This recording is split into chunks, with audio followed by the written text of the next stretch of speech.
All right, we're good to go. All right, and welcome back to the Paisan Sports podcast, Dante, presented by Elevation 5280 Sports. Dante DePlacido joined as always by Zach Deal of What's the Deal Sports. So I've got to ask, what's the deal with the Yankees' new bullpen? They go out on the trade deadline. They acquire three new relievers. Typically, when you do that, your bullpen gets better, except these relievers came in Friday night, their first game, and collectively gave up a whopping 12 runs to lose the game. And a I game didn't they even were up realize it 6 got to that nothing point. at one point. I didn't I actually watch a lot of baseball outside of the Phillies too. Um, and I bet on a lot of baseball outside of the Phillies, so that's why I watch a lot of it, but I didn't see that specifically over the weekend. What I did see is the Yankees just cut Marcus Stroman, who was supposed to be like a big addition for them. It was like a Yeah, talented I saw player. that. So I think what did he say on his Instagram? You saw the Instagram story. It was like sayonara or No. something. He wrote some like one word phrase in Spanish and was like sayonara or something. Like he still had his money and everything. I think he had an I didn't ERA of see over that. like 6 or something. So that was pretty crazy. But yeah, he was a talented guy. I think he's like only like 30 or 31, which is like pretty young for like an MLB guy, depending on like how close you come up. Just off the top of my head, real quickly, not to just pivot, but just a baseball thing. Um, I saw Pete Alonso. What? Pete Alonso's like our age, like 28. And I don't want to hear that because what? Your birthday's in like 2 days now, right? So I don't want to hear, oh, you're trying to say, Tomorrow. It's yeah, actually I don't it's want to hear, actually in 2 hours. yeah, I don't want to hear the, oh, you're trying to say that I'm 28. You are 28. So I don't want to hear that. So, Yeah, uh, no, I mean two I hours think away. Pete Alonso just hit his 250th home run at the age of 28, and I was like, wow, that's actually a lot of home runs for Pete Alonso. Like he might be at like his Pete Alonso's. You hate on Pete Alonso, and I just looked at his like baseball reference page. He's a 5-time All Star, and he's 28 years old. Like he's like on the trajectory of potentially the Hall of Fame if he like keeps up his pace for like the age of 36 or 37. Yeah, Like no, he's a great player. Don't get me wrong, but he's a New York Met, so I because I'm naturally saying would. this because not to just like get completely off topic, but this is the intro, so we kind of can freeball it a little bit. You like we're talking about the Micah Parsons thing, which we'll get into when we talk about football, but like that's a rival in division team, best player on the team, you know what I mean, guy that you would like to bring to your roster if he's made available. But when I presented you with other guys like Pete Alonso, who's a free agent this year, like I don't want any parts of him, but you were I don't underrating think how I good said he that. actually is. Yeah, you did. You said you don't like Pete Alonso. I can pull up the podcast. Well, yeah, I won't ever deny saying I don't No, like you Pete didn't like him as Alonso. a. You were also trying to like come at him as a player, like you didn't think he was that good too. But maybe you're just underrating him below. But besides I the don't fact, know that, so I but saw that. But Alex Rodriguez made his debut when he was 18 and started like his like began his like starting career at 19 to like 30. Bro, Alex Rodriguez. I was like, wow. Pete Alonso's going to have like 350 home runs. That might be a record or close to a record for like most home runs by age 30. Bro, Alex Rodriguez by the age of 30 had like 460 or something, like 467 or something. The amount of home runs he had at the age of 30 or something like that, crazy, or 420. It was somewhere in that range. And I was like, wow, that is ridiculous. So, um, but yeah, I mean, with the Yankees, with their bullpen, I mean, they already added Devin Williams in the offseason too. That was like a big thing because their traditional hygiene or not hygiene or the way that they want their players to look, which is like just a franchise type thing that was set in stone.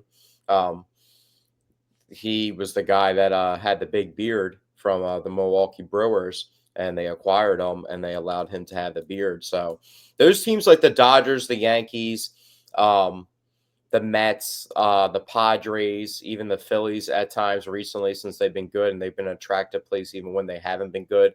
Um, they just add a bunch of these guys at the deadline, even when they already have a good roster and it's just like high level guys and they can dump them out.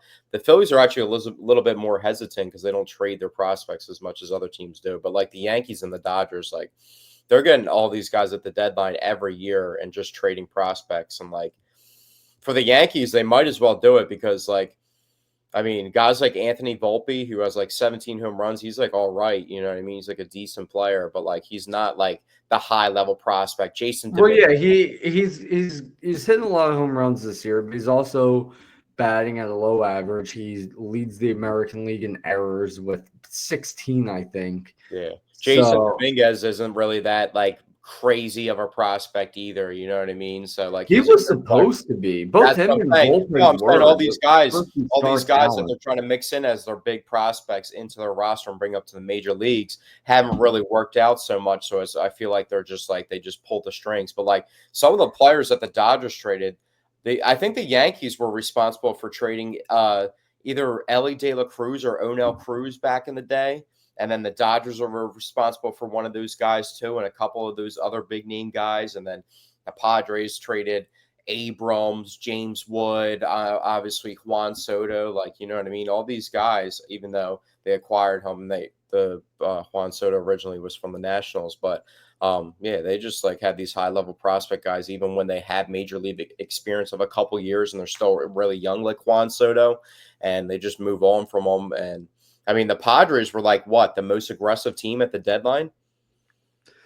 Yeah, yeah. Well, they were the Got most Ryan aggressive. O'Hearn. They got Ryan O'Hearn. They got Roman Lorano, and they got Mason Miller, which was crazy because I thought Yeah.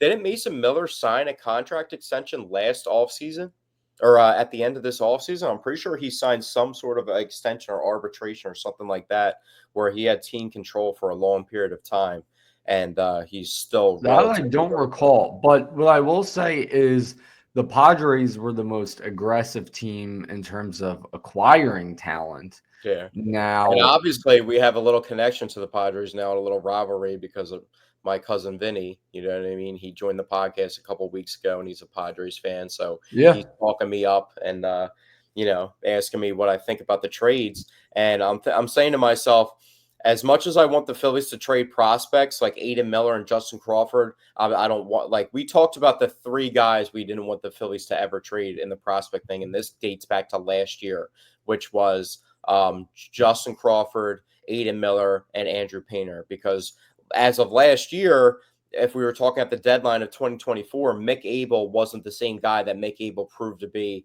in 2025 when he, got better as a prospect. yeah, and also not only that, but Aiden Miller. I mean, he's off my list now as somebody I don't want them to trade because he just has been a bit over Well, that's what. Well, let underwhelming me tie this back so in. far on the Mariners. Where I'm trying to get to by saying that is like Andrew Painter's the eighth ranked prospect in baseball in the MLB, and I think he's the second or first, like tied for first or right behind second. There's a guy like right in front of him at 5 or 6 as a pitching prospect.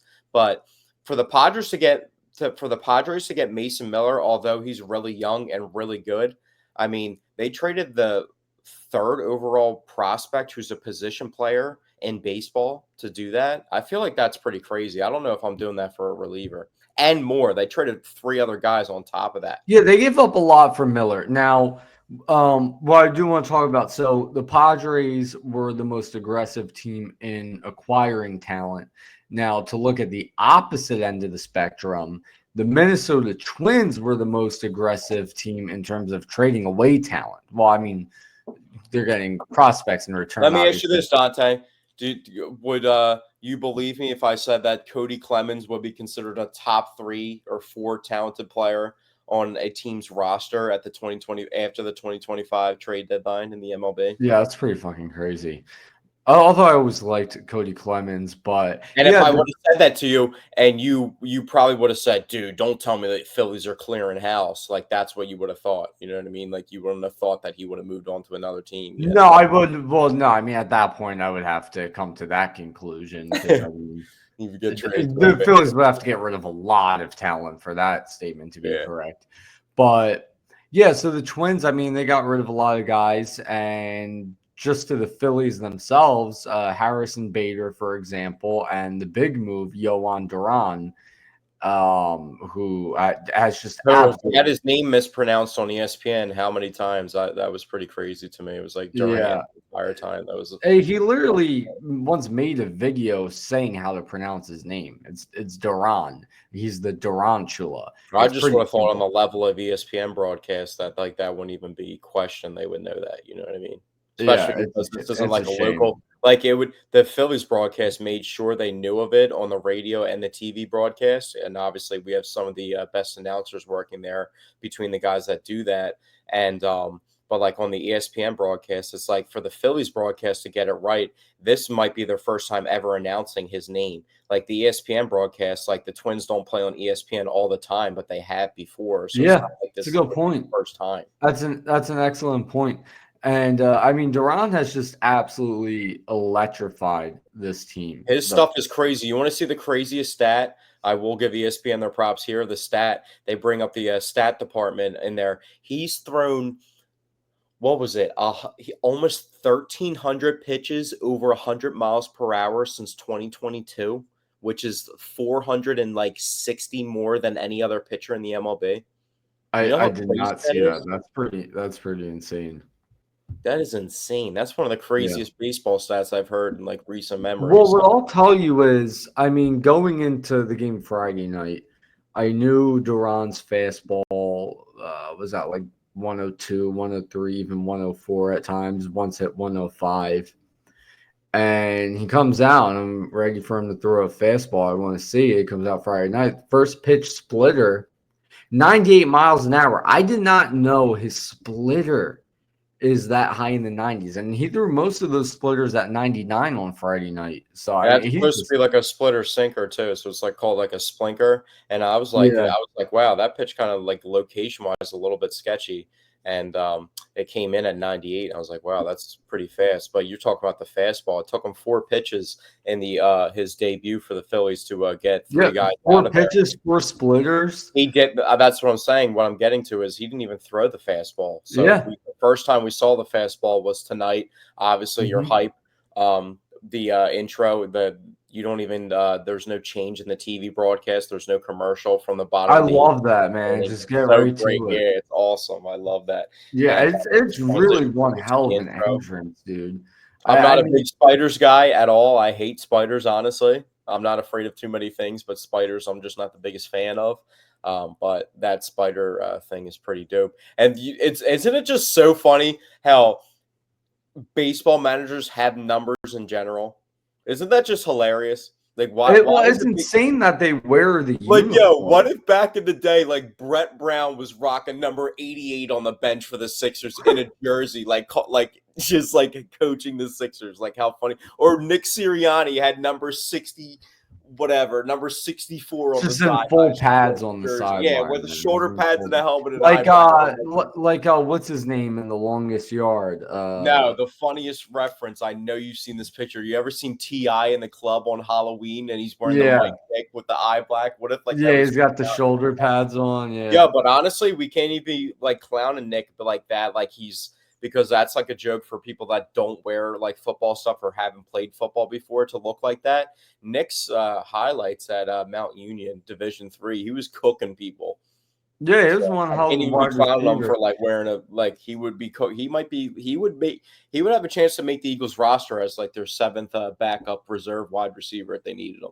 Like the I longest yard, like you just referenced, like he could come in for a 2 point play at the end and help the team out if they need him. Yeah, I used to listen to the Sebastian Maniscalco and Pete Corielli podcast a lot. And one episode, they were talking about baseball managers wearing the uniforms. They were saying, how in soccer in the UK, the coaches always have on real nice suits, and they're like, in baseball they wear the uniforms. It's embarrassing. Yeah, it's And like they're like, Lombardi. Like imagine Lombardi wearing like football clothes like that, but like he like is known for the suit with the top hat and Yeah, everything. yeah. And they were saying like imagine how much classier it would be if the manager in the dugout was wearing a suit and he comes out of the dugout to like pull his pitcher from the game. He comes out in a nice suit, smoking a cigarette, flicks it on the ground, waves the guy out of there. It would. Yeah, but it's funny though Impress because them up. we had Charlie Manuel. Shout out to Charlie Manuel for being healthy. Hopefully, everything's good with him. Oh Um, yeah. but Charlie Manuel like is an older dude, so it's like funny to see like him, Dusty Baker, wearing like a baseball uniform where there's absolutely no chance they could ever perform on a baseball field if given. You know what I mean? Like in their current state. But trivia, real quick, since we're talking about the Phillies and it just came up in topic. What was Charlie Manuel's number when he was the manager? I want to say if I remember right, I want to say it was a number in the 40s, maybe like 44, Oh, you're close. That's 41. actually a good guess. It was 41. I'll give it Oh, to well, you. that was my second guess. I said 41. All So right, yeah. I got another one for you. What about Gabe Kapler? I want to say 51, 52. I could be way off. I don't remember Yeah, Gabe that I'll well. give you two more guesses. You're way off though. Oh man, is it in the 30s? No, that's your If second it's guess. not in the 70s, then I just have no idea. 19. Oh yeah, I was. And I I was wanted to bring this thinking. up because this is something that just happened. That's why I actually brought up the numbers thing to transition to it. RIP to Ryan Sandberg, who just Yeah. passed away, who was the former Phillies manager as well. He just passed away at the age, I think, of 65. What was his number when he was the manager of the Phillies? Oof, 62. Nope, not even close. Two more guesses. No, I have no idea. Just give it to me. 23. Yeah, I wasn't getting that. I was not Yeah. getting that. I can't even give you Joe Girardi's number. I have no idea. Yeah, I don't know that one. Neither of those guys were around long enough for like their jersey number to be embedded in my brain, Pete McCann, the other One guy. guess to Joe Girardi. I'll give you one hint. It's of somebody since Joe Girardi comes in this category. It's the number of another non-favorite Philadelphia athlete of the past 5 to 10 years. 25. Correct. Mm, That's a good I guess. figured There's a when lot you of said that Pennsylvanians was like like that. Ben Simmons. Yeah, I can picture it now that you say that. What's I could have funny is said it was. like I could have said it was. I could have made that way harder and said it was of a favorite athlete over the past 10 to 15 years. Then that would have been. what's shady. crazy is I barely remember Pete McCann as the Phillies manager. What era even? I mean, obviously it was during while they were a bad team, but what years was Pete McCann manager? Oh, 2015 to 2017. Wait, so then right, and then it was Kapler, and then it was Girardi, yeah. Yeah, and Sandberg was before that because he got hired by Ruben. Yeah. Phillies wise, but how do we feel about the trade deadline? I Do we mean, think we got enough? Because I feel like a lot of people were a little bit disappointed with the position player upgrades. well, yeah, I am, but in terms of adding a reliever, I mean, we absolutely nailed it. Oh yeah, And for sure. That is makes the Robertson move look a lot better too. That I was telling you that they it need like makes three guys. it makes the Robertson move look a lot better. And now everybody's talking about how great it is to have such a dominant closer you can rely on.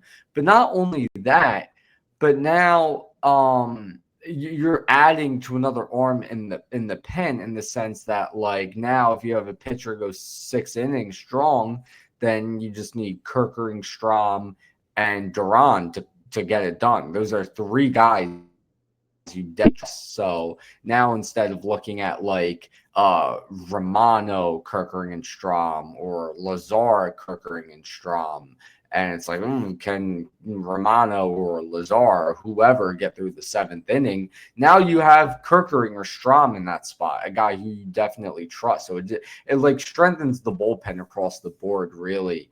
Because in a way it trims the fat a bit, so it's really a great move. And not only that, when I said earlier, Duran really electrified everything. I think even though they didn't really get a bat that's going to perform as a bat, I mean, Harrison Bader's biggest strength might be his defense, but even though they didn't get a bat, I think this might give this Phillies team that juice, that oomph, that they need to really pick things up and get things moving.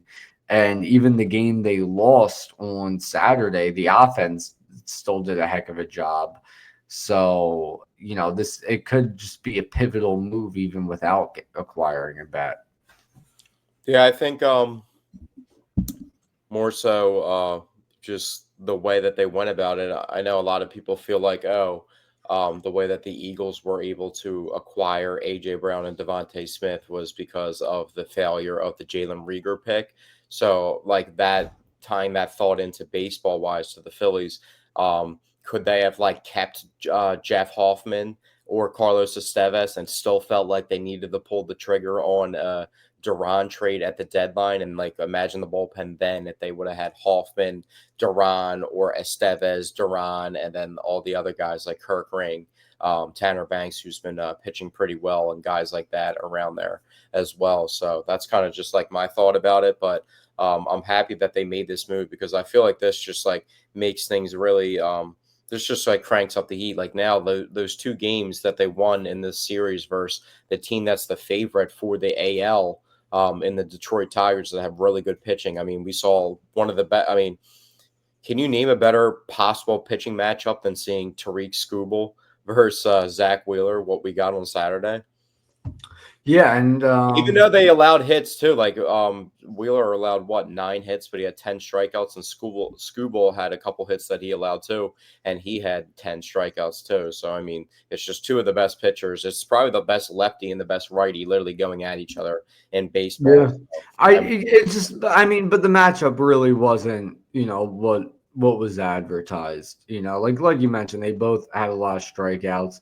But I think going into that, everybody was anticipating. Well, but they're both like I don't believe the most. I'm not the most confident in the Tigers' offensive lineup. I think their pitching is really good, but I don't think their offense is going to be able to take them over the top. But I think they can get to the same tier of last year of getting into that divisional round and being one of like the last like 4 teams that are left in baseball until the championship series. But I think they'll get eliminated before then.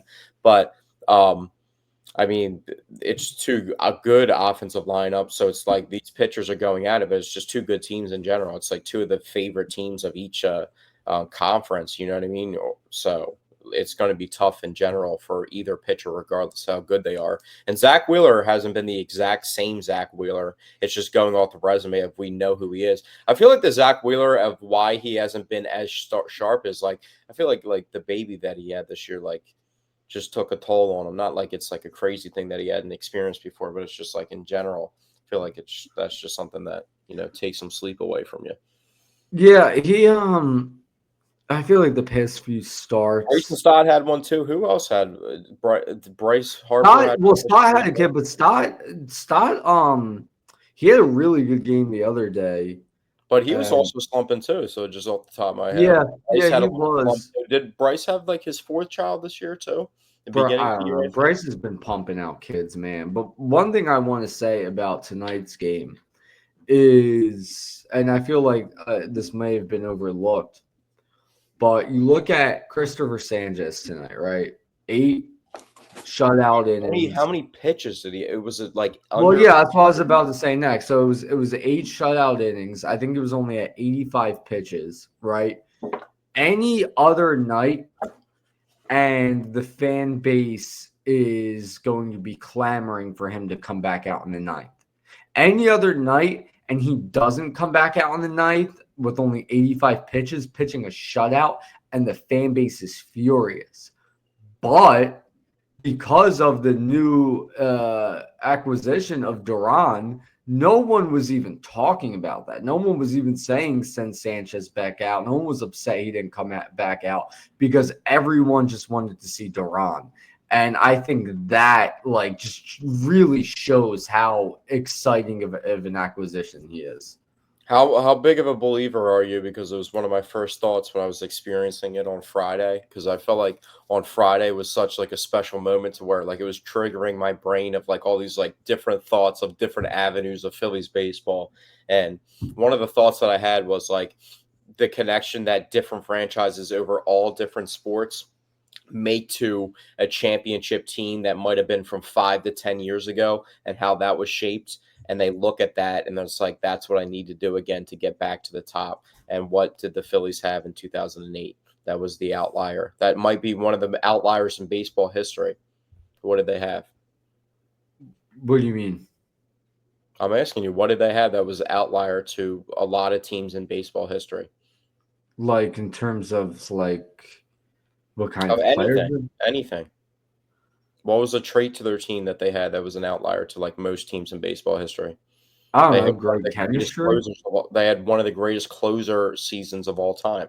Oh well, yeah. Perfect season from Brad Lidge. Yeah. So now having that closer talent of like, wow, like maybe Dave Dombrowski looked at that roster, even though he wasn't the guy back then calling the shots, but it's like he references that roster and he's like, wow, Brad Lidge, if you can get a guy like that with the talented offensive players that you already have, you know what I mean? Like maybe it's time to pull the trigger. But some of the defensive plays that were made tonight were crazy. Like that Edmundo Sosa play was kind of routine, but that was a ridiculous play. And then he came back and had that overthrow, and Bryce had that outrageous toe tap. Well, not to mention the diving play by Stott to send it to the ninth inning. That was a You know, it was one of my first thoughts too, right before the trade for I think no, it was after the Duran trade. It was before the deadline because they got Duran the day before the last day, and then they traded for Bader during the day of that. Now, before the Bader trade, I was saying to myself, like, if Johan Rojas isn't traded today for like a prospect or whoever it is, I want them to put him down in the minors and just let him just play offense and just like get a bunch of reps because I feel like Rojas, even though I'm not the biggest guy on him, you're higher on him than me. I feel like now getting a guy like Duran and the offense they already have, Rojas becomes a more important player to where like Duran comes in, you know how good he is. Like I can just defensive replace any guy in my outfield for Rojas in that situation just to secure things and tie things down in a playoff situation. And I feel like that adds value. Like, and Rojas is a good base runner. I feel like he could actually still make the 26-man playoff team if they view him like that. Because behind, he'll be back. He'll be back for the. well, I'm saying that also call-up. because behind, who could you trust? I mean, if Max Kepler's kind of getting phased out, but they keep him, you would probably say what? Otto Kemp, obviously Edmundo Sosa, Otto Kemp are the two utility guys that fill in platoon. And then Max Kepler and Rojas off the bench. That actually just ups Kepler and Rojas's value, in my opinion, because now. Well, the problem is they're not phasing out Kepler. He's still playing every day. Well, they said off the weird thing was they're playing against what? Since the trade deadline, since they made those moves, they're playing against 3 righties on paper and 3 lefties, depending on rain delays or whatever. Like on paper, what they're supposed to play against after the trade deadline was 3 righties, 3 lefties. So that's why they're giving 6 games. This is what Thompson said. They're giving 6 games of a platoon between Bader and him to see, and Marsh, and obviously the way that the outfield has been set up over these 3 games that have happened since. That's how they're going to play it, and then they're going to reevaluate things. So Bader didn't even play on Friday night, and he was a replacement. He had that crazy pitch that he looked at that was the strikeout swinging, which just I was like, what are you doing? But I think he drew a walk on the original pinch hit situation that he came into the game for. I think it was like the 7th inning, and he's obviously a good defensive player too.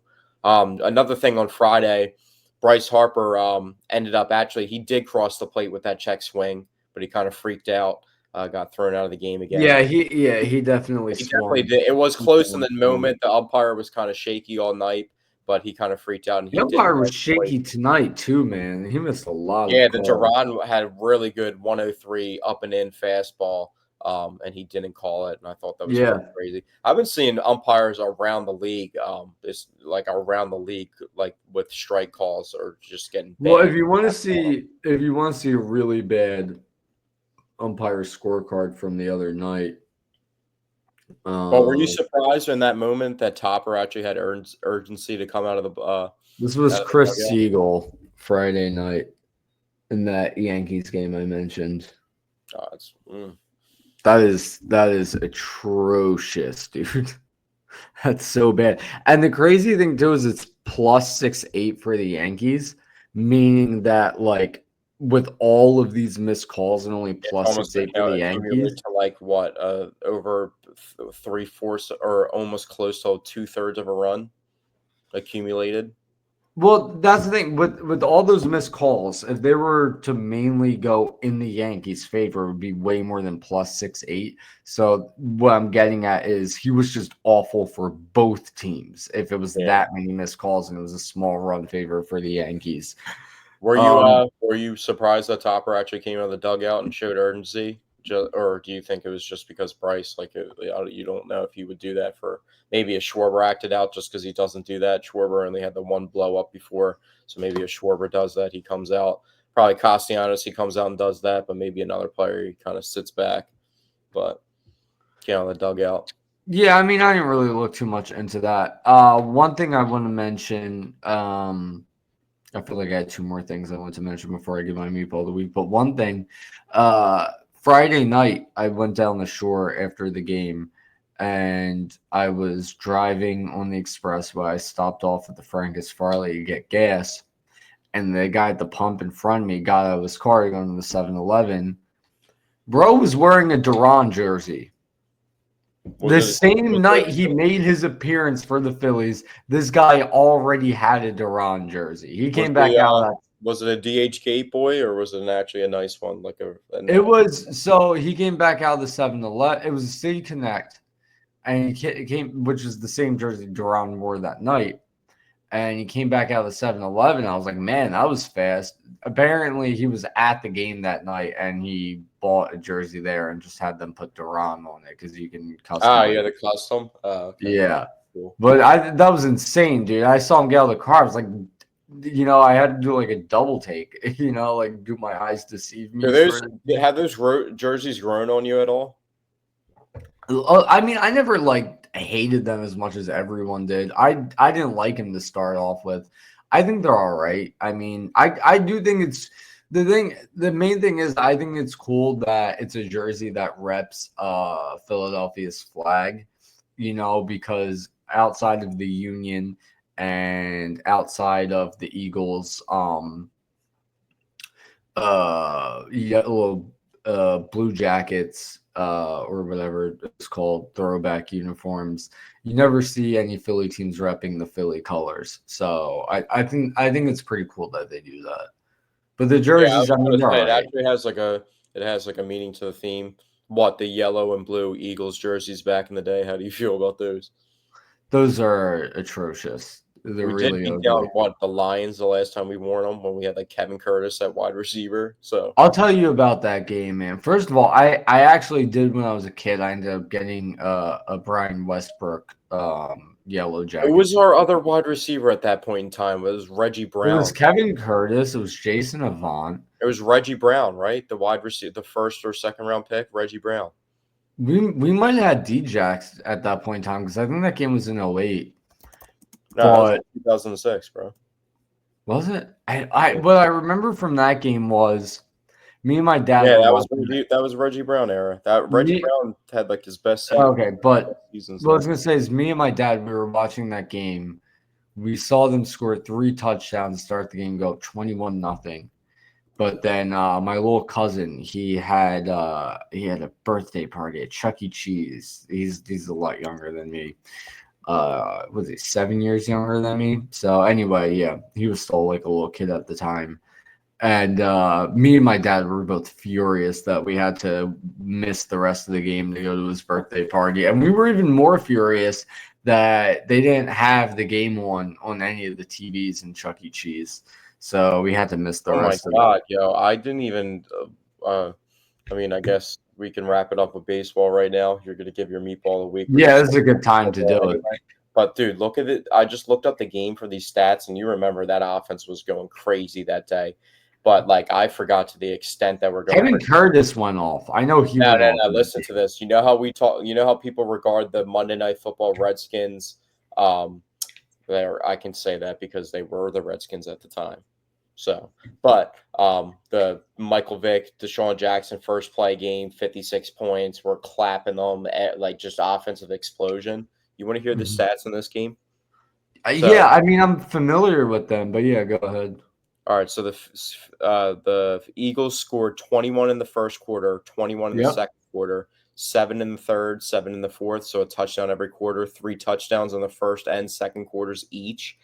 Listen to these stats. McNabb had 21 completions of 26 attempts, 381 yards, and 4 touchdowns, a QBR of 158.3. I don't think you can get higher That's than a perfect QBR. That's or literally a perfect no, it's a QBR. QB rating of 158.3.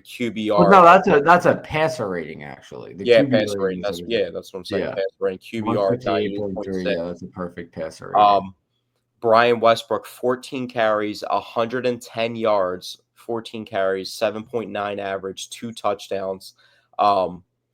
Brian Westbrook receiving. So remember when I told you he was the first player in college history? I don't know if it's been done since to have 1,000 yards receiving and 1,000 yards rushing. And Yeah, I would you were think maybe surprised by Reggie that. Bush did Remember I that told you that, and you were once. surprised by that.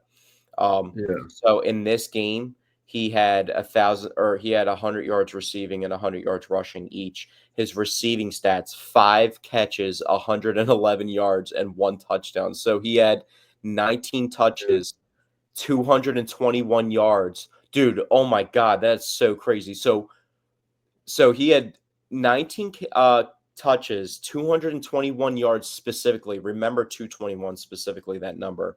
221 all-purpose yards. I don't know if he had any punt returns. I'll have to look at that later. And he had 3 total touchdowns.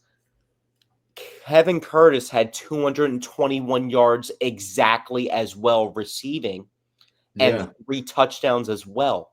So Westbrook and Kevin Curtis each had 220 yards yeah. altogether and 3 touchdowns each. That's Yeah, crazy. they both went off that game, man. And 11 catches, I only caught the 221 for first Kevin Curtis. quarter. I've since gone back and watched the highlights quite a few times, but Oh my God. Defense, Trent Cole had 3.5 sacks. jeez. All right, well, listen. Anyway, it's time for my meatball of the week, and my meatball of the week is Josh Harris. He didn't directly do this, but I feel like this is a good time to rip on Josh Harris, which I will always do at any given opportunity because fuck that guy. But the Washington Commanders have really mishandled things to the point where now Terry McLaurin has requested a trade. So things aren't looking great for the Commanders. And it's really funny because Terry McLaurin was in Washington that whole time. And then they finally go to the playoffs. They go to the NFC Championship game with a great quarterback. And now he wants out. So Josh Harris, you're my meatball of the week. Yeah, I'm not really sure why you're not being loyal to the longest tenured, most talented player on your roster. You know what I mean? That had Yeah, taken it's you to the crazy. top, had the best season of his career, even though he's going to turn 30, I think September 15th. So he'll be 30 then. But he has a lot of experience in the NFL. It doesn't look like he's slowing down. Looks like he has probably a good another 2 high level seasons, another a third behind that, good season. But we also have seen high level wide receivers drop off once they hit the age of 30. So it is a challenging thing to predict.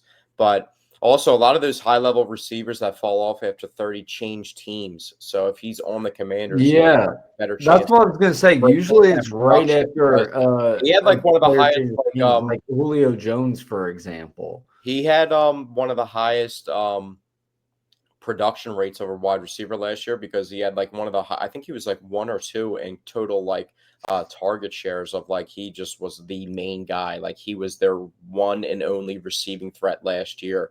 And it was funny because I saw a thing I sent to you online. Someone said this would be a really sad moment if this was Terry McLaurin's last play as a Commander, and it was Quinyon Mitchell Oh yeah, completely yeah, lost him in the end zone for that pick, which was absolutely yeah. crazy. Um, so, and real quickly, Eagles note, but I just want to keep talking about the Commanders in this topic real quick. But Eagles note, we didn't have Cooper or Quinyon in the regular season record an interception, and Eric Allen just made the Hall of Fame Eagles defensive back, and I think he had 54 career interceptions, which was right outside the top Did 25 he or have right that around many? there. Wow. But I think with the Eagles, he had 29 or 30, so we need both those guys to they had them in the playoffs last year, but we need them in the regular season so that they can start getting closer to those, so we can possibly have some more Hall of Fame defensive backs.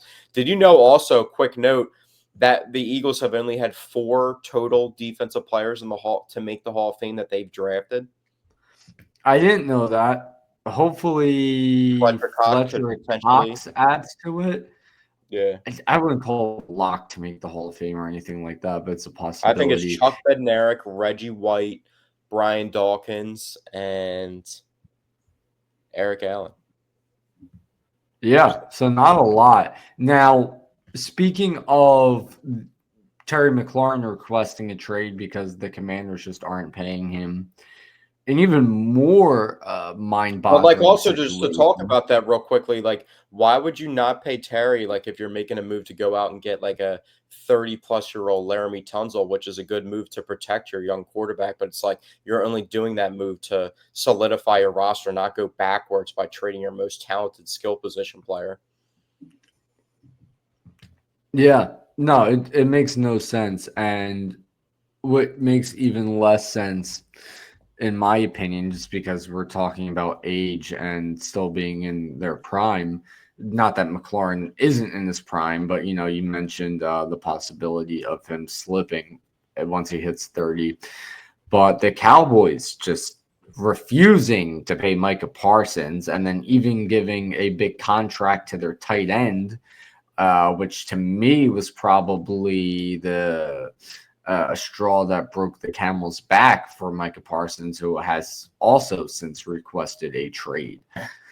So listen, here's as much as I don't like the Cowboys, I actually feel bad for Micah. I don't feel bad for Cowboys fans or the Cowboys, but I feel bad for Micah because it's just he should be the highest paid defensive player in the league. I mean, it's just simple as that. I mean, yeah, absolutely, and he's the entire team over there. You look at how they played when Dak the guys that I regard healthy and Cowboys when growing up. well, hold on. How do you feel about DeMarcus Ware? How do you personally feel about DeMarcus Ware? Well, hold on. Before we go over to DeMarcus Ware, what I'm saying is last year when Dak was healthy, but Micah Parsons wasn't playing, he was injured. The Cowboys were not playing well at all. They were losing a lot of games. And then something that I even predicted once Micah Parsons came back, but Dak got hurt and Cooper Rush came in at quarterback, they started playing better. It's not often that one defensive player makes a bigger impact for their football team than the starting quarterback, especially a multiple-time Pro Bowl quarterback at that. So, I mean, he's really the entire team over there. If they get rid of him, their defense is pretty good. I mean, but it's not nearly the same without him. He wreaks so much havoc on that D line. They got He's what makes the whole defense work. Every defensive player's job becomes so much easier when Micah Parsons is. Well, I agree with you. If we're talking specifically about their pass rush, they have good players at every level of their defense, but their pass rush is completely, pretty much predominant, especially losing DeMarcus Lawrence, who was there for a really long time. You know what I mean? He's pretty much, besides their defensive tackle that they paid, 20 to 25 million. They gave him 24 years, 80 million or something, and they won't pay him. So, I mean, that's pretty crazy. But their defense, Overshone, their linebacker, DeMarvion Overshone, he's a good player. They've been getting really good safety. I was a big Malik Hooker guy when he was with the Chargers or when he was with the Colts, and he's a good player from Ohio State safety. Obviously, their cornerbacks make good plays too on the ball, and they kind of get beat sometimes by doing that. But Bland and Trevon Diggs, they got a good cornerback prospect in the draft. But also, they Jerry was saying stuff about Trevon Diggs too. He was also saying stuff about Dak. It wasn't even just Micah. So, and then CeeDee Lamb came out, who got paid. CeeDee and Dak got paid before last season. I think Dak got what? Dak, the report came out about his contract 11:30 before the 1 p.m. slate week 1 last year. It was 11:30. Yeah, it was pretty. An hour before tip off, literally of week 1. So they got it done, but they kind of been stalling a little bit. But yeah, Jerry was kind of coming for everybody. I mean, it's just kind of ridiculous. And at this point, I mean, it makes complete sense why Micah Parsons would want to trade. You want him on the Eagles roster. Oh, absolutely. You told me a trade that is so unbelievably unrealistic that I just like laughed at you because that is just absolute. There's literally no chance. As long as Howie's your GM, it's not It's just not unrealistic. happening. But yeah, if you wanted Michael Parsons, it's probably 3 first-round picks and Nolan Smith for the Eagles. No, So no, I'm not paying that. I just want him off no. Listen, Cowboys listen, and not in the and NFL. I'm not even just saying this just to like sound like a smart ass or just sound like a homer, but anytime Howie makes a trade for a big time player, he never gives up those like crazy packages that you see other teams giving up for star talent. You know, like the crazy ass package that the Raiders gave up for Well, the thing Khalil about Mack that a also few is years he ago. he Like this catches is the guy who gave up 1 first round pick for AJ Brown. yeah, but You he know, catches the player. He catches the player at the exact right time while they're peaking. Though he doesn't catch them. We've never got a guy that's like top 3 at his position while he was like at that and had been that for a minute. Like AJ was not the player that he was really good, but he is not the player that he is with the Eagles. but we all knew that's the thing. We all knew he was gonna be that player. Like when I feel like when his stock was evaluated, it wasn't like evaluated based on his production. Like I feel like everyone knew how No, everyone talented knew of he a was wide descending and he receiver was he a good was, player. and the fact that he was in the most run heavy offense in the league with a subpar to mediocre quarterback. You know, anyone knew that if you were to put him in a different situation, that he would turn into a top 3 wide receiver in the league. I feel like that was pretty evident. But either way, I mean, like Howie You also doesn't give had to up massive trade packages, and he's yeah, always but done you a also good. have to think about this wasn't a speculated where the first round pick would land in the draft trade. This was also a guaranteed top 15 pick. Listen. There is no doubt in my mind that if Howie wanted Micah Parsons, he would get him for less than 3 first round picks in Nolan Smith. I think more I think realistically, you're like I don't looking at understand why two. I think more realistically, you're looking at 2 first round picks in Jalen Hunt because I this mean is Howie why Roseman we're talking about. if I mean I just don't understand why you would believe that like maybe if you're the Baltimore Ravens, you could get that done if you had like one like Adolphe away and 2 first round picks, but like why would the Cowboys that's like TJ Watt. Look at all of the trades Howie Roseman has done, Dude, you and keep ask yourself no, no, no, why no, no, did no, no, that don't cut team me off do because you're not that? letting me get to the point of where I'm trying to get to. You keep saying this and you're not referencing the fact of the Cowboys and the Eagles. That's what you're missing. It's like yeah, TJ Watt's on the block and John Harbaugh's like, yeah, let's go The get TJ Cowboys Watt helped for a us first get round pick. Devontae Smith. You know, They drafted dude, Micah it's Parsons fucking because of Howie, it. man. None of it ever makes sense. I love None Devontae of it Smith. ever I makes love sense. That's the Devontae thing Smith, with and he's Howie. my favorite player. And most Eagles fans, Devontae Smith is their favorite player from being a homegrown guy, drafted guy, and everything that he's turned out to be. But the Cowboys got Micah Parsons, and if he stays at Cowboys, if he Yeah, but stays you're on the talking Cowboys, about why would the Cowboys give the they Eagles made a trade. They netted a Allen? 3rd-round pick to move 2 picks back. Like that's nowhere near the same of trading a guy who is the solidified one of the best players in the league to their arch nemesis rival of But the here's biggest the thing. rivalry in the No matter NFL. what you say to put this logically, my whole point is when it comes to Howie Roseman, logic seems to just fly out the fucking There's window. no So reference. no There's matter how no much reference logic to. you provide me, There's my no reference point between remains that's Howie Roseman and anything is possible. that. Well, that's you're trying to say that you're not a homer, and that just sounds like the craziest homer statement. But let's move on because we don't need to argue about this. Eagles wise, I feel like we don't even need to argue about this because the Eagles, at the end of the day, don't need Micah Parsons. We're already good enough. We just No, need they Micah don't. We need But Micah Parsons off the Cowboys, and now he would put us over the top, that's for sure. we need Micah Parsons off the or off the Cowboys, out of the NFC East, not going to like the Ravens, Bills, or Chiefs or Bengals, and we're good. Yeah. Yeah, no, I mean, I agree with you 1,000%. Let's move on to another topic, though. I want to talk about, preseason game number one is coming up this Thursday night. Which players are you most excited to see? One obviously. Who would you say? Every single year, this is the default guy. It's the default guy every single year.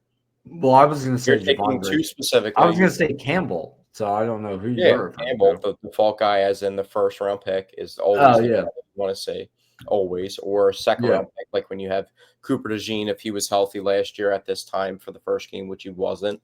So, like a guy like that, you know what I mean? You always want to see a guy that was flashing in practice. I've heard his name a lot is Elijah Cooks, that I feel like could get a look in a game like this because the Eagles don't really need to get to see. Like they want to build a rhythm with their passing game, but they're not the biggest on playing their hot like AJ Brown, Devontae Smith. And the thing about that is AJ and Devontae are banged up.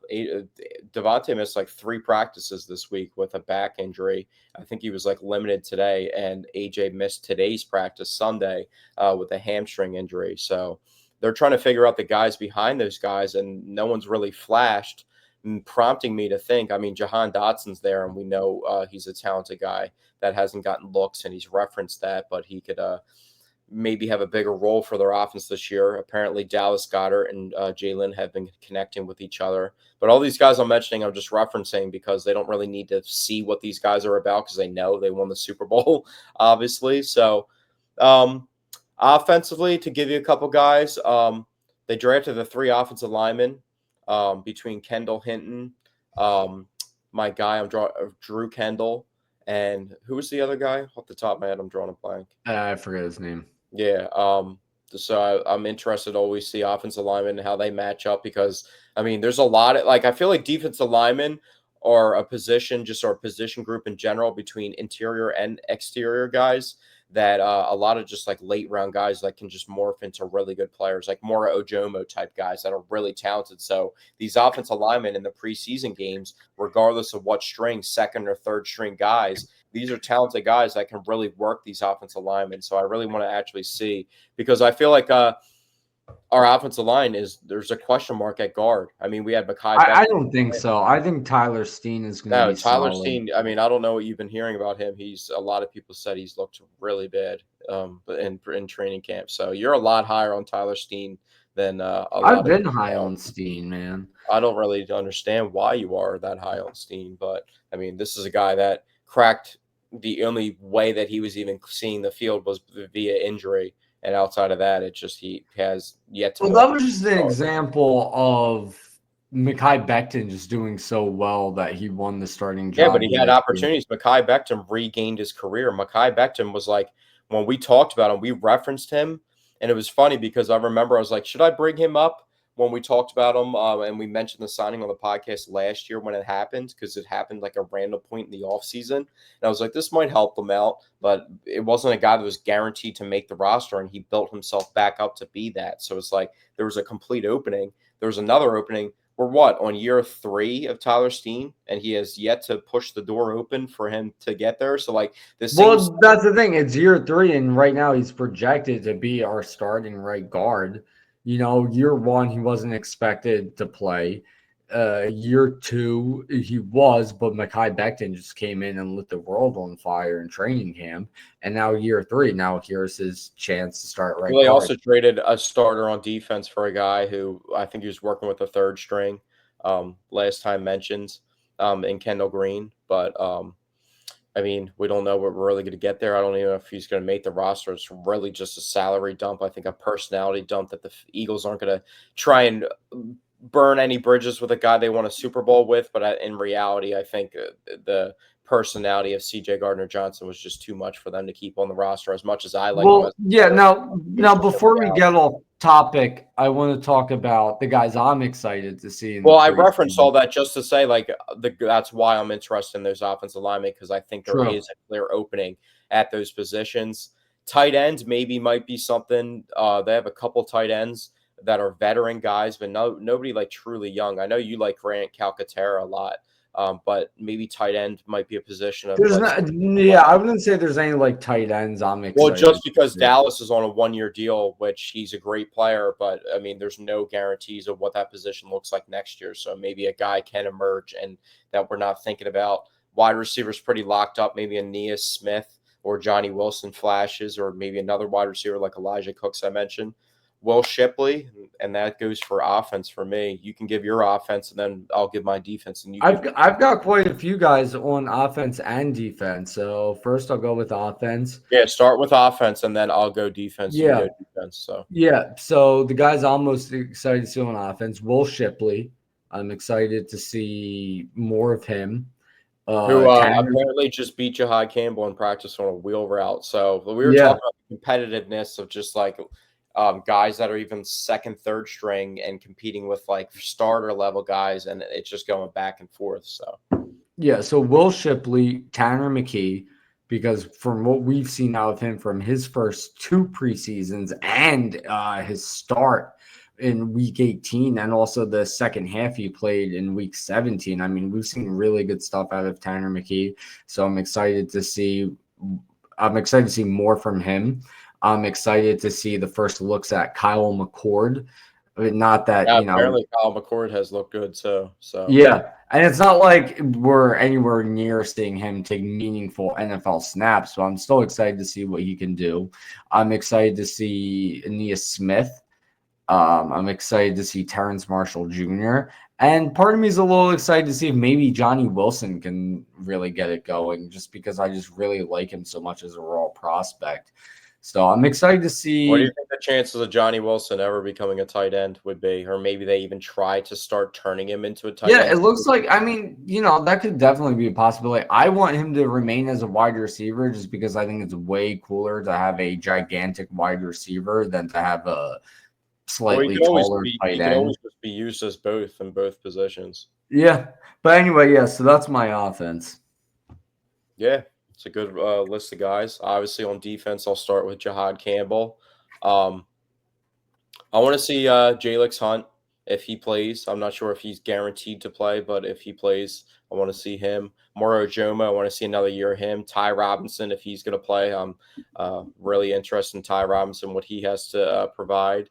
Um, Also, Mac McWilliams, the cornerback that they drafted in the later rounds, has been flashing in practice. So I'm interested to see what they have there because people have been talking him up.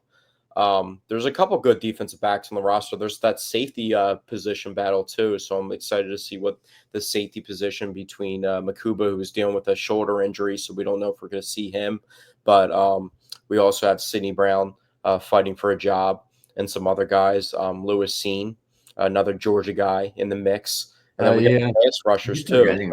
So. But safety and corner, defensive back, I really want to see the guys around Reed, Coop, and Quignon, what they're going to be able to provide to the secondary, because I think the defensive line with Jalen, obviously Jordan looks like he's in the best shape of his career. I think the D-line has enough.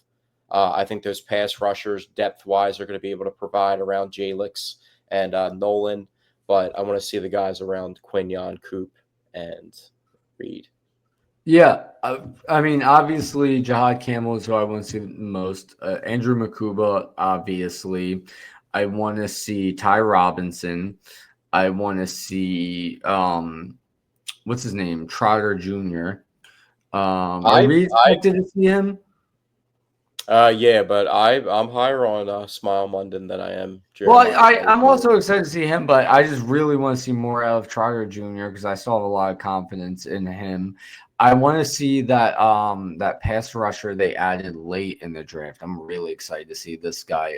Apparently, he has not been. Antoine Powell Ryland. Yeah, apparently has not been too productive throughout camp, but we'll see. Well, here's the other thing too is like when you look at like guys in camp, it's like you look at a guy struggling a bit in camp, and you got to factor in how great just even with depth our offensive line is, and I feel like, with offensive players and defensive players, like you look at Jalen Hurts struggling a bit in camp this year. And is it, because Jalen Hurts just has some rust to shake off from last season? Or, is he a bit fatigued from the Super Bowl? Or is our defense just that good? That's just something to look at, really. And we're not really going to know until I don't know if they're doing a joint practice or if they're. I feel like with Jalen Hurts, if they're not doing a joint practice, you got to put him in for a series in the preseason because you got. If you're the Eagles, you got to see how he does against the Yeah, different they teams, have next week how he's been they have another performing. joint practice with the Browns. They usually do it with like Okay, the good, Patriots or good. the Browns. Usually, maybe they didn't do it with the Patriots because the Patriots are going to try and have Mike Vrabel talk AJ Brown into changing sidelines and the Eagles getting three first round picks for him. But maybe that's why they didn't with the Patriots again. But yeah, with the Browns, which was a good test because that offensive line, if you're lacking in any department, you're just going to get a rude awakening in the blasting heat to try and block Myles Garrett. So have fun with that in the blasting heat. So that's a good test. The Browns might not be the best team, but they still have talented players on the defensive side of the ball. So, but yeah, that'll be a good test. That'll be competitive with the Browns. Last year, I mean, the Browns were competitive with the Eagles. There's so many different things that happened with the Eagles, different storylines between the Panthers game, which I went to with the A.J. Brown passing game comments, and the Browns game with Sirianni and the crowd. I can't even pinpoint what the craziest thing that went on was. But yeah. I wanted to ask like some we always talk about like in the current state of the Eagles and stuff. But I like want to like kind of like compare it or reference it to like older teams. Like if you look at like where would you put this team as in like on paper? Obviously there's going to be differences in positions. We just won the Super Bowl. That's probably one of your favorite teams of all time personally, being a Super Bowl team of the Eagles. But preseason wise, where would you rank how much you like this team and your like lifehood of being an Eagles fan? Like where would you Like, rank them? in terms of Like all how the you teams. feel about them and how much you like them, like where like you would rank them going into the season, not knowing So when ranking that, knowing what you well, wait, know. hold on. Let me just ask because it's a simple question. Well, And I think I'm trying to provide you the context for it. I'm saying knowing what you know of the starters like AJ and Jalen, what they've done for you in the past, but not knowing what you know about the question marks of certain positions too. my question basically is you're asking me to rank this team, how I feel about them going into the season. Is that compared to all the other Eagles teams going into that season, not Yes, how that yes, team turned not out? the finished product Yeah. of going into the season So where you're funny at this enough, point. one of the teams I was most excited for going into the season was the 2015 Eagles. I had way too much confidence in that team. I had a ton of confidence going into the preseason for the 2018 Eagles, for the 2022 Eagles, even for the 2017 Eagles also because they added Alshon. Yeah, Obviously, that was definitely obviously the dream team year. That was there was a lot of hype going into that season. Um, I mean the uh, TO 2004 TO. yeah, but I was too young to really remember the preseason hype that I year. went to the TO debut, which was a preseason game versus the Ravens, and first play of the game they ran a flea flicker and he caught an 81-yard touchdown pass versus the Ravens I will say at the I length. would rank Crazy. this team in terms of preseason hype. I would probably put them third or fourth all time. Behind the last Super Bowl team. Like behind First, 2018. yeah, Yeah, I mean 2018, the way I looked at that that's roster, crazy. it was just like That roster, I was like, wow, we won the Super Bowl. How did we just win the Super Bowl with this roster? That's what no, I thought. I thought the roster was great. I mean, I thought The secondary was really good. I thought the pass rush was We didn't. unbelievable. How the secondary that good? I thought Wentz was gonna continue to play like How 2017 did you think Wentz. the secondary was that good? What confidence do you have? I really liked Jalen Mills. I really liked Rasul Douglas, Ronald Darby, Malcolm Jenkins, I mean, they were Rodney pretty good. McLeod. We had Kerry Williams playing like a big role. We had Kerry Williams wasn't still around in 2018. bro. You remember the Titans game, the 4 quarters, 4th and 20 play. Kerry Williams is You're not going to convince me Kerry Williams was on the 2018 Eagles. brother. This is I don't know no fucking shot, dude. His last year on the Eagles was 2014. Get the fuck out of here. Kerry Williams on the 2018 Eagles. That's a sign. I'm drawing a blank on his name. I'm talking about a guy on the exact same totem pole as him. That game that I'm referencing is the exact game. I'm just saying. Are you saying. talking Jalen Mills? No. I'm talking. No. Sidney Jones. Now I'm getting upset. Now you're going to make me go down this tangent hole just to provide context for what I just said. Sidney Jones. No, it was a veteran player that like played for the Titans or something. Corey Graham was the dude. Corey Graham was actually really good as a backup safety. Yeah, he was good like way before, and we had the 33-year-old Corey Graham starting 9 games for us in 2018 with a disaster defensive back where everybody was hurt, where Carson. Yeah, but you're factoring injuries. We're talking about the team going into the preseason. Forget the injuries. Forget Corey Graham having to start 9 games. You know what I'm saying? I'm talking about when I'm referencing the secondary, I'm talking about the 2 guys at safety who were healthy going into the preseason. 2 guys that I really liked, Malcolm Jenkins and Rodney McLeod. So that was a really good team to me, and we had added Michael Bennett in the offseason, obviously. So yeah, I don't think that. I mean, I like even with that like being said, I just think it's crazy that you think now knowing like when you're looking at the roster now, so the team that won the first Super Bowl, like. I mean, last year's Super Bowl. You asked me about the hype going. I know. I know. I know. I'm referencing this. This is what I'm saying. So last year's Super Bowl team beats the first Super Bowl team by 2 touchdowns, in my opinion. I don't think it's that close. Like the last year's team is way more talented than the first Super Bowl team. And going into 2018 to what the Eagles have right now, I don't even think it's close. I think that team beat them by 17. The thing with this team is there's a lot of question marks right now, and I've mentioned this before. I've mentioned this before. These are question marks, but they're guys I'm confident in. But still, there's still question marks. So the fact that there's so many of them, I think, brings my confidence with this team down a little bit. It's like, can the pass rush be great without Josh Sweat and Brandon Graham? Can the secondary be great without Darius Slay and CJ Gardner-Johnson? Can who else are we missing? Can the offensive line be great without Mekhi Becton? And all the guys who are stepping up in replace of these guys, I am confident in.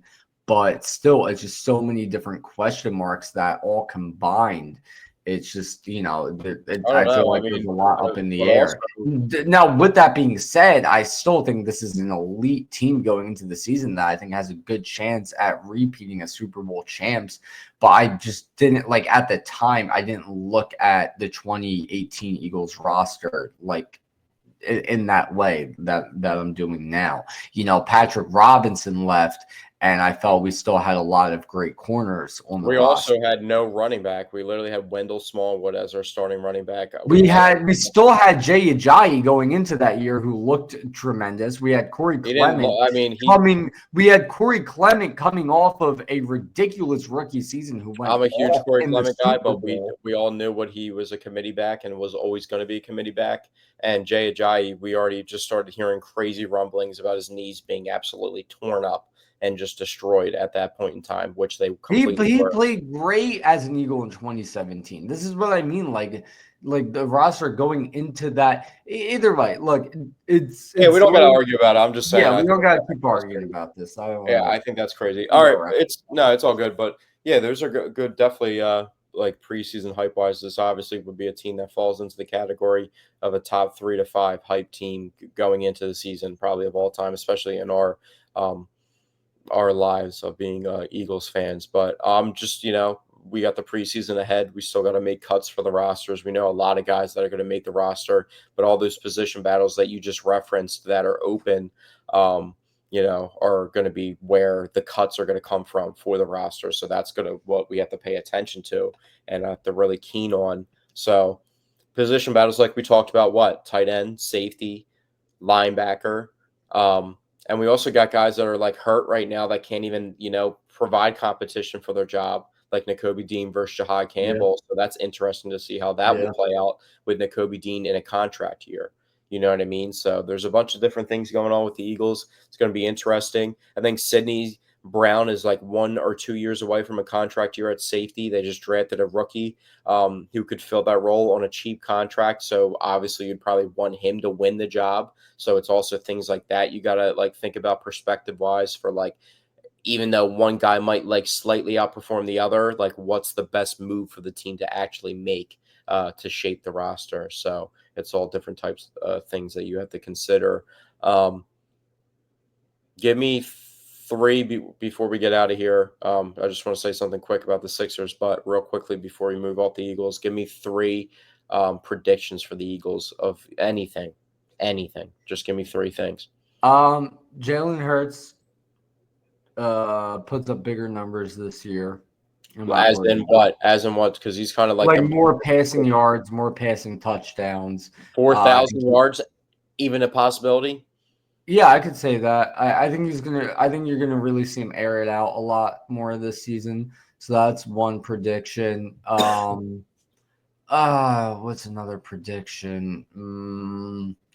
I say the Eagles become the first team since the 2004 Eagles in the NFC East to win the division in back-to-back seasons. And Jahad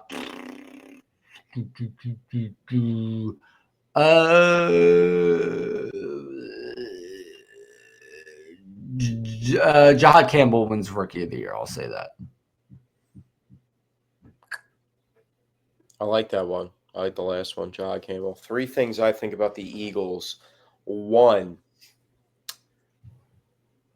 I think the Eagles actually get back to the class of pass rush statistically that they were closer to in 2022 because of the depth at pass rusher that's being provided with Josh Uche and Azeez Ojulari. I think those two guys, if they provide the value that they can, I think they can get to 7 to 8 sacks or close to double digits if they actually rotate these guys a lot. Jalix Hunt and Nolan Smith are on the rise, so I think this pass rush unit with Jalen Carter and Jordan Davis, I think, might provide more better statistics interior wise and get more sacks as a duo. And I think Moro Jomo and Ty Robinson, I think this pass rush unit might actually be closer to that 71 sack season, even with the young guys that they have.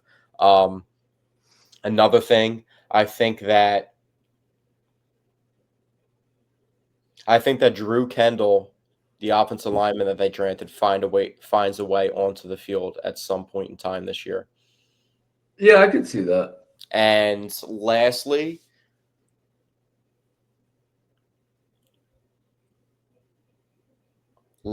I think Dallas Goedert has a chance to score 10 touchdowns if he stays healthy. I don't see that at all.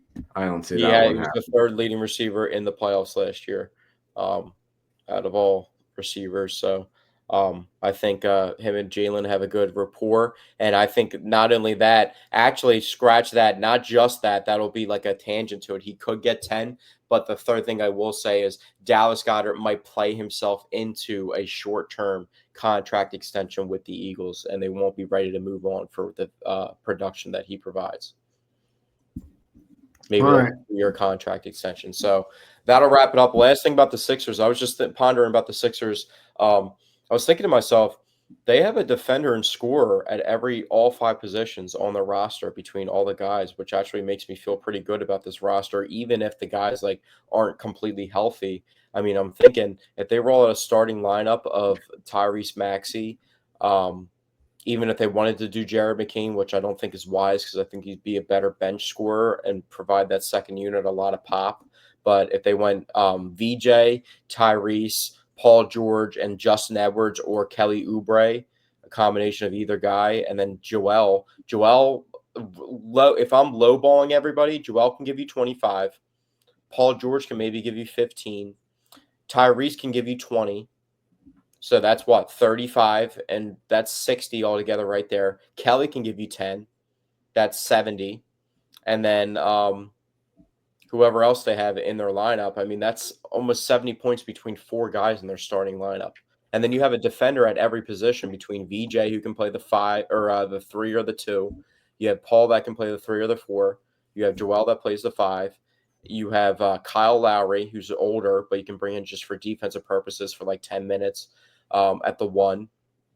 And yeah, I feel pretty good. I mean, Kelly Oubre, who they use as a primary on-ball defender that can play the 3 or the 4 as well, or the 2. So I feel pretty good.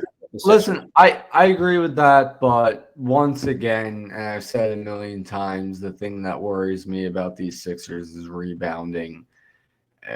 So unless they end up, making a deal at the deadline. Well, I think what else can help them a lot. Who can really rebound from the forward position. It will continue to be a worry of mine, and I will not have full confidence in this team just because of the lack of rebounding and how badly they got out rebounded the last time they were in the playoffs. Yeah, but what if Bona can turn into like the Yabusele role? He can get a jump shot. Listen, if they do that, that would give me a lot more confidence. What if he can turn into a 4 and can play the 4, and he's that athletic, and he gets just a corner 3 jump shot? Yeah, no, listen, if that scenario were to ever play out, then I would feel a whole lot. And then they hit on a controlled second-round pick that they will have the bird rights for too. So it's like they can just keep that as a cost-controlled 4 guy, as they have VJ on a rookie contract with Joel on his contract. Paul George's contract sucks, but it'll be up in the next couple of years, and you have the young talent to just feel good about moving forward. So they're in a decent spot. Yeah. Yeah, but anyway, that's wrap it up for episode 108 of the Paisan Sports podcast. Thank you guys for tuning in. We'll have more Eagles talk next week. We'll have a preseason game to review. We'll have prediction. Dante, what would you set the betting line of how many saves Johan Durant has this week for the Phillies? Do they play every day, or are they off one of the days? I would assume off the top of my head they play 6 times out of the 7 games or 7 days. That's what I would assume. So we're talking Monday through like Sunday. A Thursday game. I would assume off the top of my head they're off like Thursday or Wednesday or something. Yeah, let me see. Okay, so they start a series. They're off Thursday and they play 6. So Monday, Tuesday, Wednesday, Friday, 6 games. Saturday. 6 games. Orioles and Rangers. I say 3 Durant saves. I was gonna say 2.5. And if he keeps being efficient like he is, like to less than 10 pitches, you know what I mean, getting 4 pitches total to get 3 guys out, then maybe we can get that to possibly 4. But I would say that 2.5 as well. Well, and it also depends on the Phillies winning late in the game. So, but yeah. And as for the Sixers, I mean, maybe they make a crazy trade randomly in this back end of the summer, but the only thing that could really happen for the Sixers that we could talk about next week that would be new, fresh news is, I mean, Quentin Grimes. We're almost like the Sixers come up on training camp in the next month and a half, and Quentin Grimes is still not signed. So that's kind of weird. Just make the Quentin Grimes for Jonathan Kuminga trade already. Yeah, I wouldn't hate that, but it's not a trade deal. But yeah, that'll wrap it up for episode 108 of the Paisan Sports podcast. We will be back next Sunday for you guys. So we'll see you then.